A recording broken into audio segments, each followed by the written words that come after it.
to 102 Today FM. As you know, we do dream interpretation at this time every week. Thank you so much to everyone who sent in their dreams. Remember, if you are sending in one, it is very, very simple. All you've got to do is give us your sex, your age, and as much detail as you possibly can, just like Stephanie did. Paul Gill joins me on the line. He's the author of The Definitive Book of Dreams and also a psychotherapist and dream analyst. Paul, thank you for joining me. It's great to be here, Fergal. Right, first one here, Stephanie sent in and says, I dream that I am visiting my parents. I'm not very comfortable about being there. I go outside for a cigarette. I see a crew of railway technicians working.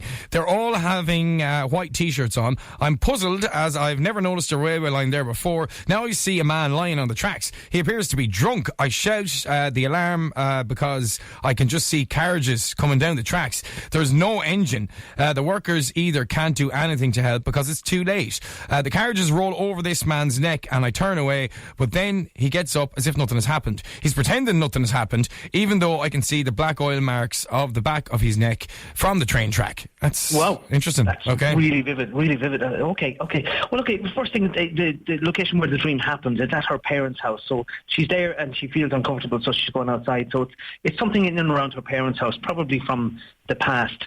There's technicians. It's curious the amount of detail that's in this. There's technicians there. Technicians are people who work out stuff, to work through stuff, and they're wearing white T-shirts. So white in that scenario can be fresh, clean start. Yeah, a pure kind of start. Yeah, it is this pure colour, isn't it? Yeah. But the thing is, it's interesting, the analogy of a railway track, because she sees something coming down the tracks. It's an expression we use. We can see something that's going to happen.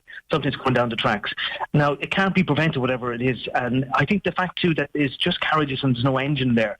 It's like they're in free fall or free flow. They're just going to cause disaster wherever they strike. Now, I think the drunk probably represents irrational behaviour, stupid behaviour. And it's Stephanie's. While she sees it as a drunk man, it's got to do with her, because everything and everybody in the dream is her. And the other thing is, it's curious that the drunk puts just his head on the line. He doesn't kind of lie completely across the line. And that's like, putting your head on the line. Again, it's another expression we use where you kind of, you put yourself in danger, you kind of put yourself out there. And I think it's interesting, Fergal, that when there's nothing that can prevent this, and when even the carriages roll over this guy's head, over his neck, he gets up and there's nothing. It's as if nothing has happened. I think this has got to do with Stephanie's environment growing up in her family, that they're not kind of addressing problems. And I think Stephanie will never sort out what it is she needs to sort out until she stops pretending. And starts confronting it. Yeah, face up with some truth about home. Okay, Derek has got in contact. He says, in my dream, I'm watching a soccer match on telly. There's a bad challenge. The ref seems to ignore it, but the player who made the tackle goes up to the guy he fouled and begins blowing kisses at him to provoke a reaction.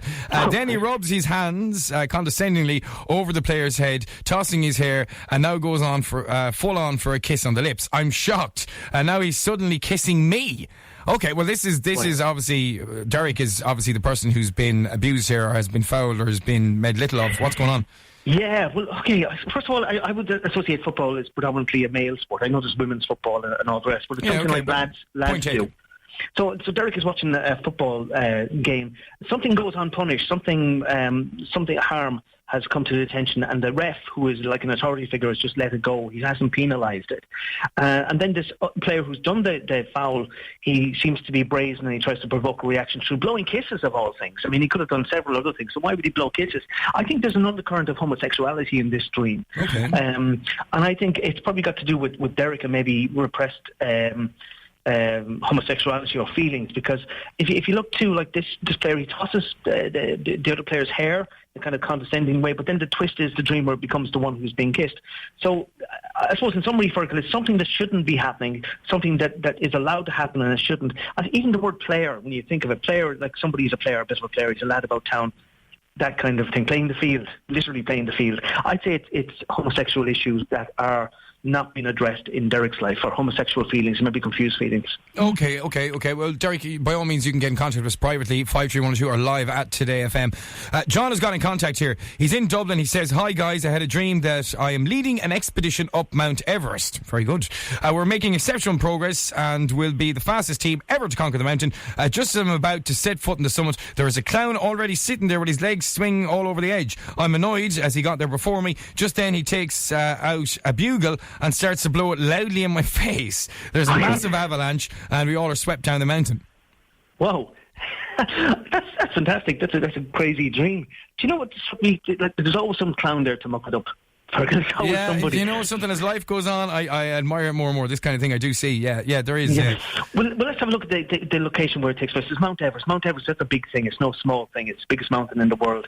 And John is leading this team of people. So it's got to do with leadership, probably in regards to work. Maybe he's trying to climb the corporate ladder with the team. And he wants to be the best, and he wants not just to climb the corporate ladder, but he wants recognition. He wants to be the fastest and be seen as exceptional. But he has this expectation, I would say, in his mind that somebody's going to spoil the party. Some clown is going to get in there, and you know what the clown does? He blows the bugle in his face. I love that, because you know that thing we say to in your face, something like Homer Simpson in your face, yeah. And it causes the whole lot to come crumbling down, crashing. They're brought back to earth, literally brought back to earth. So I think this is about ambition, but maybe he doubts that he'll make it, or something will happen to scupper his ambition. Okay, brilliant. Paul, thank you so much for joining me. Remember, send your dreams to live@todayfm.com, and we can forward those on to Paul so we can interpret them for you. Paul, thanks for joining me.